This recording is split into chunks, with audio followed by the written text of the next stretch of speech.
जय श्री कृष्ण। राधे राधे। श्रीमद् भागवत तृतीय स्कंद अथ पंचदशोध्याय। जय विजय को सनकादि का शाप।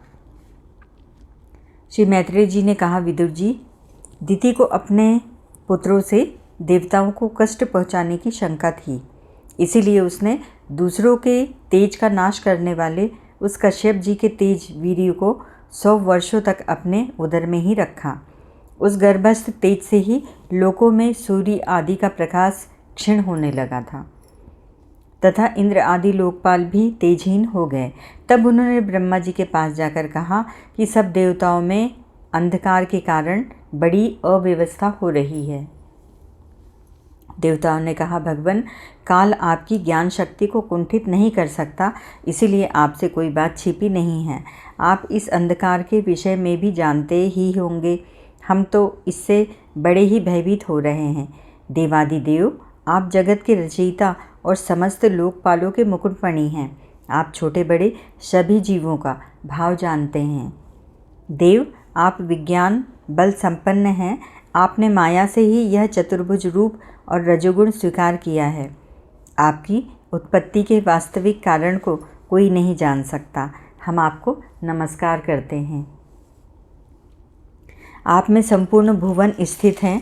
कार्य कारण रूप सारा प्रपंच आपका शरीर है, किंतु वास्तव में आप इससे परे हैं। जो समस्त जीवों के उत्पत्ति स्थान आपका अनन्य भाव से ध्यान करते हैं, उन सिद्ध योगियों का किसी प्रकार भी हास नहीं हो सकता, क्योंकि वे आपके कृपा कटाक्ष से कृतकृत्य हो जाते हैं तथा प्राण, इंद्रिय और मन को जीत लेने के कारण उनका योग भी परिपक्व हो जाता है।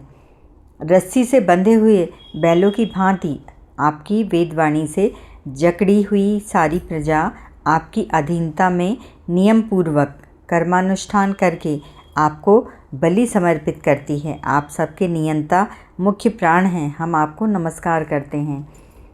भूमन, इस अंधकार के कारण दिन रात का विभाग स्पष्ट हो जाने से लोगों के सारे कर्म लुप्त होते जा रहे हैं, जिससे वे दुखी हो रहे हैं।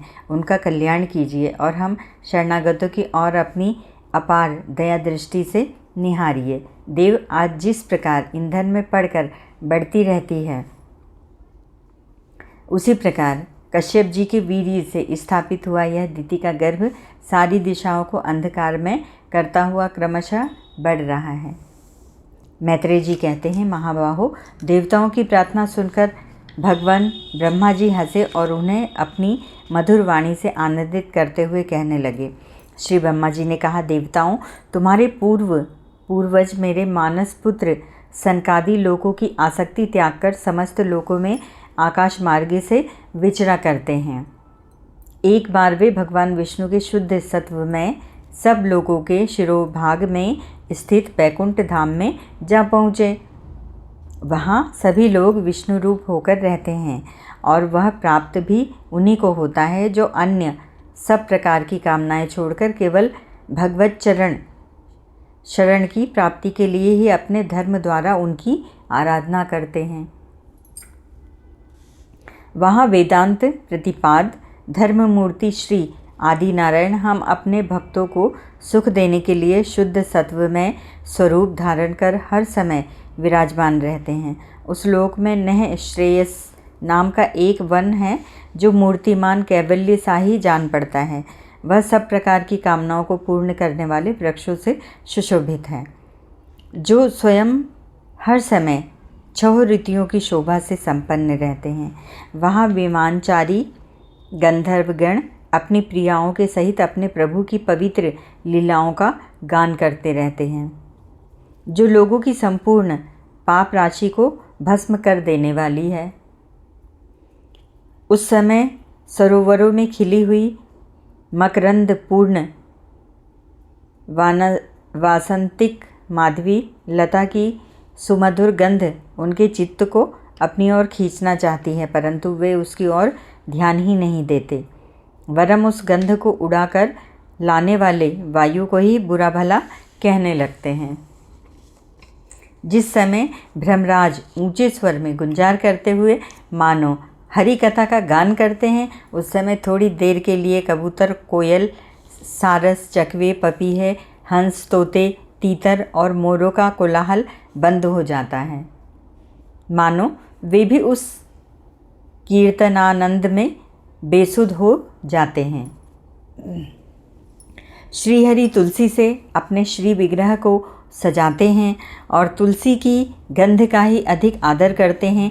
यह देखकर वहाँ के मंदार, कुंद, कुरबक, उत्पल, चंपक, अर्ण, पुन्नाग, नागकेसर, बकुल, अम्बुज और परिजात आदि पुष्प सुगंध युक्त होने पर भी तुलसी का ही तप अधिक मानते हैं। वह लोक वैदुर्य, मरकत, मणि और सुवर्ण के विमानों से भरा हुआ है। ये सब किसी कर्मफल से नहीं बल्कि एकमात्र श्रीहरि के पाद पद्मों की वंदना करने से ही प्राप्त होते हैं। उन विमानों पर चढ़े हुए कृष्ण प्राण भगवत भक्तों के चित्तों में बड़े बड़े नितंबों वाली सुमुखी सुंदरियां भी अपनी मंद मुस्कान एवं मनोहर हास परिहास से काम विहार नहीं उत्पन्न कर सकती। परम सौंदर्यशालिनी लक्ष्मी जी, जिनकी कृपा प्राप्त करने के लिए देवगण भी यत्नशील रहते हैं, श्रीहरि के भवन में चंचलता रूप दोषों को त्याग कर रहती हैं। जिस समय अपने चरण कमलों के नुपुरों की झनकार करती हुई वे अपना लीला कमल घुमाती हैं, उस समय उन कनक भवन की स्फटिकमय दीवारों में उनका प्रतिबिंब पड़ने से ऐसा जान पड़ता है मानो वे उन्हें बुहार रही हों। प्यारे देवताओं, जिस समय दासियों को साथ लिए वे अपने क्रीड़ा वन में तुलसी दल द्वारा भगवान का पूजन करती हैं, तब वहाँ के निर्मल जल से भरे हुए सरोवरों में, जिनमें मूंगे के घाट बने हुए हैं, अपना सुंदर अलकावली और उन्नत नासिका से सुशोभित मुखारविंद देखकर यह भगवान का चुंबन किया हुआ है, यूँ जानकर उसे बड़ा सौभाग्यशाली समझती हैं। जो लोग भगवान की पाप पहारिणी लीला कथाओं को छोड़कर बुद्धि को नष्ट करने वाली अर्थ काम संबंधिनी अन्य निंदित कथाएं सुनते हैं, वे उस वैकुंठ लोक में नहीं जा सकते। हाय, जब वे अभागे लोग इन सारहीन बातों को सुनते हैं, तब वे उनके पुण्यों को नष्ट कर उन्हें आश्रयहीन और घोर नरकों में डाल देती हैं। आहा, इस मनुष्य योनि की बड़ी महिमा है। हम देवता लोग भी इसकी चाह करते हैं। इसी में तत्वज्ञान धर्म की भी प्राप्ति हो सकती है। इसे पार भी जो लोग भगवान की आराधना नहीं करते, वे वास्तव में उनकी सर्वत्र फैली हुई माया से ही मोहित हैं। देवादिदेव श्रीहरि का निरंतर चिंतन करते रहने के कारण जिनमें यमराज दूर रहते हैं, जिनसे यमराज दूर रहते हैं, आपस में प्रभु के सुयश की चर्चा चलने पर अनुरागजन्य विहलतावश जिनके नेत्रों से अविरल अश्रुधारा बहने लगती है तथा शरीर में रोमांच हो जाता है, वे जिनके से शील स्वभाव की हम लोग भी इच्छा करते हैं, वे परम भागवती हमारे लोगों से ऊपर उस बैकुंठ धाम में जाते हैं। जिस समय सनकादि मुनि विश्व गुरु श्रीहरि के निवास स्थान संपूर्ण लोकों के वंदनीय और श्रेष्ठ देवताओं के विचित्र विमानों से विभूषित उस परम दिव्य और अद्भुत बैकुंठ धाम में अपने योग बल से पहुँचे, तब उन्हें बड़ा ही आनंद हुआ। भगवत दर्शन की लालसा से अन्य दर्शनीय सामग्री की उपेक्षा करते हुए बैकुंठ धाम की 6 डयोड़ियाँ पार करके जब वे 7वीं पर पहुँचे, तब वहाँ उन्हें हाथ में गदा लिए 2 समान आयु वाले देवश्रेष्ठ दिखलाई दिए, जो बाजूबंद, कुंडल और किरीट आदि अनेकों अमूल्य आभूषणों से अलंकृत थे। उनकी 4 श्यामल भुजाओं के बीच में मतमाले मधुकरों से गुंजायमान वनमाला सुशोभित थी तथा बाकी भौहें फड़कते हुए नासिका रंध्र और अरुण नयनों के कारण उनके चेहरे पर कुछ क्षोभ के से चिन्ह दिखाई दे रहे थे। उनके इस प्रकार देखते रहने पर भी वे मुनिगण उनसे बिना कुछ पूछताछ किए जैसे सुवर्ण और वज्र में किवाड़ों से युक्त पहली 6 डयोड़ी लांघ कर आए थे, उसी प्रकार उनके द्वार में भी घुस गए। उनकी दृष्टि तो सर्वत्र समान थी और वे निशंक होकर सर्वत्र बिना किसी रोक टोक के विचरते थे। वे चारों कुमार पूर्ण तत्वज्ञ थे तथा ब्रह्मा की सृष्टि से में आयु में सबसे बड़े होने पर भी देखने में 5 वर्ष के बालकों से जान पड़ते थे और दिगंबर वृत्ति से नंग धड़ंग रहते थे। उन्हें इस प्रकार निसंकोच रूप से भीतर जाते देख उन द्वारपालों ने भगवान के शील स्वभाव के विपरीत सनकादि के तेज की हंसी उड़ाते हुए उन्हें बेत अड़ाकर रोक दिया। यद्यपि वे ऐसे दुर्व्यवहार के योग्य नहीं थे। जब उन द्वारपालों ने बैकुंठवासी देवताओं के सामने पूजा के सर्वश्रेष्ठ पात्र उन कुमारों को इस प्रकार रोका, तब अपने प्रियतम प्रभु के दर्शनों में विघ्न पड़ने के कारण उन्हें नेत्र सहसा कुछ क्रोध से लाल हो उठे और वे इस प्रकार कहने लगे। मुनियों ने कहा, अरे द्वारपालों, जो लोग भगवान की महती सेवा के प्रभाव से इस लोक को प्राप्त होकर यहाँ निवास करते हैं, वे तो भगवान के समान ही समदर्शी होते हैं। तुम दोनों भी उन्हीं में से हो, किंतु तुम्हारे स्वभाव में यह विषमता क्यों है? भगवान तो परम शांत स्वभाव हैं, उनका किसी से विरोध भी नहीं है। फिर यहाँ ऐसा कौन है जिस पर शंका की जा सके?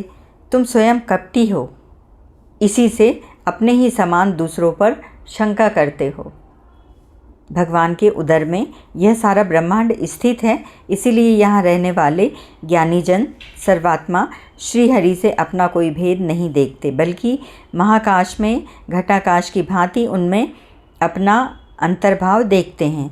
तुम तो देव रूपधारी हो, फिर भी तुम्हें ऐसा क्या दिखाई देता है जिससे तुमने भगवान के साथ कुछ भेदभाव के कारण होने वाले भय की कल्पना कर ली है? तुम हो तो इन भगवान बैकुंठनाथ के पार्षद, किंतु तुम्हारी बुद्धि बहुत मंद है। अतएव तुम्हारा कल्याण करने के लिए हम तुम्हारे अपराध के योग्य दंड का विचार करते हैं। तुम अपनी मंद भेद बुद्धि के दोषों से इस बैकुंठ लोक से निकलकर उन पापमय योनियों में जाओ जहाँ काम, क्रोध, लोभ प्राणियों के ये 3 शत्रु निवास करते हैं। सनकादि के ये कठोर वचन सुनकर और ब्राह्मणों के शाप को किसी भी प्रकार के शस्त्र समूह से निवारण होने योग्य न जानकर श्रीहरि के वे दोनों पार्षद अत्यंत दीन भाव से उनके चरण पकड़कर पृथ्वी पर लौट गए। वे जानते थे कि उनके स्वामी श्रीहरि भी ब्राह्मणों से बहुत डरते हैं। फिर उन्होंने अत्यंत आतुर होकर कहा, भगवन, हम अवश्य अपराधी हैं, अतः आपने हमें जो दंड दिया है वह उचित ही है और वह हमें मिलना भी चाहिए। हमने भगवान का अभिप्राय न समझकर उनकी आज्ञा का उल्लंघन किया है। इससे हमें जो पाप लगा है वह आपके दिए हुए दंड से सर्वथा धुल जाएगा। किंतु हमारी इस दुर्दशा का विचार करके यदि करुणावश आपको थोड़ा सा भी अनुताप हो तो ऐसी कृपा कीजिए कि जिससे उन अधमाधम योनियों में जाने पर भी हमें भगवत स्मृति को नष्ट करने वाला मोह न प्राप्त हो।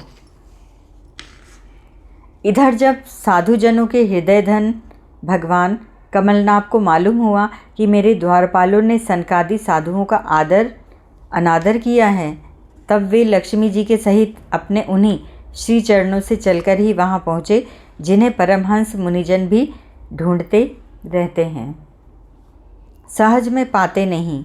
सनकादि ने देखा कि उनकी समाधि के विषय श्री बैकुंठनाथ स्वयं उनके नेत्र गोचर होकर पधारे हैं। उनके साथ साथ पार्षदगण छत्र चामर आदि लिए चल रहे हैं तथा प्रभु के दोनों ओर राजहंस के पंखों के समान 2 श्वेत चवर डुलाए जा रहे हैं। उनकी शीतल वायु से उनके श्वेत छत्र में लगी हुई मोतियों की झालर हिलती हुई ऐसी शोभा दे रही है मानो चंद्रमा की किरणों से अमृत की बूंदें झर रही हो।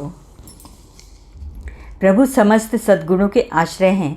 उनकी सौम्य मुख मुद्रा को देखकर जान पड़ता था मानो वे सभी पर अनवरत कृपा सुधा की वर्षा कर रहे हैं। अपनी स्नेहमयी चितवन से वे भक्तों का हृदय स्पर्श कर रहे थे तथा उनके सुविशाल श्याम वक्ष स्थल पर स्वर्ण रेखा के रूप में जो साक्षात लक्ष्मी विराजमान थी, उनसे मानो वे समस्त दिव्य लोकों के चूड़ामणि बैकुंठ धाम को सुशोभित कर रहे थे। उन्हें पीतांबर मंडित विशाल नितंबों पर झिलमिलाती हुई करधनी और गले में भ्रमरों से मुखरित वनमाला विराजमान रही थी तथा वे कलाइयों में सुंदर कंगन पहने अपना एक हाथ गरुड़ जी के कंधे पर रख दूसरे से कमल का पुष्प घुमा रहे थे। उनके अमोल कपोल बिजली की प्रभा को भी लजाने वाले मकराकृत कुंडलों की शोभा बढ़ा रहे थे। उभरी हुई सूंघड़ नासिका थी, बड़ा ही सुंदर मुख था, सिर पर मणिमय मुकुट विराजमान था तथा चारों भुजाओं के बीच महामूल्यवान मनोहर हार की और गले में कौस्तुभ मणि की अपूर्व शोभा थी। भगवान का श्री विग्रह बड़ा ही सौंदर्यशाली था। उसे देखकर भक्तों के मन में ऐसा वितर्क होता था कि इसके सामने लक्ष्मी जी का सौंदर्याभिमान भी गलित हो गया है। ब्रह्मा जी कहते हैं, देवताओं, इस प्रकार मेरे महादेव जी के और तुम्हारे लिए परम सुंदर विग्रह धारण करने वाले श्री हरि को देखकर सनकादि मुनीश्वरों ने उन्हें सिर झुकाकर प्रणाम किया। उस समय उनकी अद्भुत छवि को निहारते निहारते उनके नेत्र तृप्त नहीं होते थे। सनकादि मुनीश्वर निरंतर ब्रह्म आनंद में निमग्न रहा करते थे, किंतु जिस समय भगवान कमल नयन की चरणारविंद मकरंद से मिली हुई तुलसी मंजरी के गंध से सुवासित वायु ने नासिका रंध्रों के द्वारा उनके अंतःकरण में प्रवेश किया, उस समय वे अपने शरीर को संभाल न सके और उस दिव्य गंध ने उनके मन में भी खलबली पैदा कर दी। भगवान का मुख नीलकमल के समान था, अति सुंदर अधर और कुंद कली के समान मनोहर हास से उसकी शोभा और भी बढ़ गई। उनकी झांकी करके वे कृतकृत्य हो गए और फिर पद्मराग के समान लाल लाल नखों से सुशोभित उनके चरण कमल देखकर वे उन्हीं का ध्यान करने लगे। इसके पश्चात वे मुनिगण अन्य साधनों से सिद्ध न होने वाली स्वाभाविक अष्ट सिद्धियों से संपन्न श्रीहरि की स्तुति करने लगे, जो योग मार्ग द्वारा मोक्ष पथ की खोज करने वाले पुरुषों के लिए उनके ध्यान का विषय अत्यंत आदरणीय और नयनानंद की वृद्धि करने वाला पुरुष रूप प्रकट करते हैं। सनकादि मुनियों ने कहा, अनंत, यद्यपि आप अंतर्यामी रूप से दुष्ट चित्त पुरुषों के हृदय में भी स्थित रहते हैं, तथापि उनकी दृष्टि से ओझल ही रहते हैं, किंतु आज हमारे नेत्रों के सामने तो आप साक्षात विराजमान हैं। प्रभु, जिस समय आपसे उत्पन्न हुए हमारे पिता ब्रह्मा जी ने आपका रहस्य वर्णन किया था, उसी समय श्रवण रंध्रों द्वारा हमारी बुद्धि में तो आप आविराजे थे, किंतु प्रत्यक्ष दर्शन का महान सौभाग्य तो हमें आज ही प्राप्त हुआ है। भगवान, हम आपको साक्षात परमात्मा तत्व ही जानते हैं। इस समय आप अपने विशुद्ध सत्वमय विग्रह से अपने इन भक्तों को आनंदित कर रहे हैं। आपकी इस सगुण सकार मूर्ति को राग और अहंकार से मुक्त मुनिजन आपकी कृपा दृष्टि से प्राप्त हुए सुदृढ़ भक्ति योग के द्वारा अपने हृदय में उपलब्ध करते हैं। प्रभु, आपका सुयश अत्यंत कीर्तनीय और सांसारिक दुखों की निवृत्ति करने वाला है। आपके चरणों की शरण में रहने वाले जो महाभाग आपकी कथाओं के रसिक हैं, वे आपके अत्यंतिक प्रसाद मोक्ष पथ को भी कुछ अधिक नहीं गिनते। फिर जिन्हें आपकी जरा सी टेढ़ी भौं ही भयभीत कर देती है। उन इंद्रपद आदि अन्य भोगों के विषय में तो कहना ही क्या है। भगवान, यदि हमारा चित्त भौरे की तरह आपके चरण कमलों में ही रमण करता रहे, हमारी वाणी तुलसी के समान आपके चरण संबंध से ही सुशोभित हो और हमारे कान आपकी सुयश सुधा से परिपूर्ण रहें, तो अपने पापों के कारण भले ही हमारा जन्म नरक आदि योनियों में हो जाए, इसकी हमें कोई चिंता नहीं है। विपुल कीर्ति प्रभु, आपने हमारे सामने जो यह मनोहर रूप प्रकट किया है, उससे हमारे नेत्रों को बड़ा ही सुख मिला है। विषयासक्त अजितेंद्रिय पुरुषों के लिए इसका दृष्टिगोचर होना अत्यंत कठिन है। आप साक्षात भगवान हैं और इस प्रकार स्पष्टतया हमारे नेत्रों के सामने प्रकट हुए हैं। हम आपको प्रणाम करते हैं। इति श्रीमद्भागवते महापुराणे परमहंसस्यां संहितायां तृतीये स्कंधे जय विजययोः सनकादि शापो नाम प्रपंच दशोऽध्यायः। हरि ओम तत्सत्।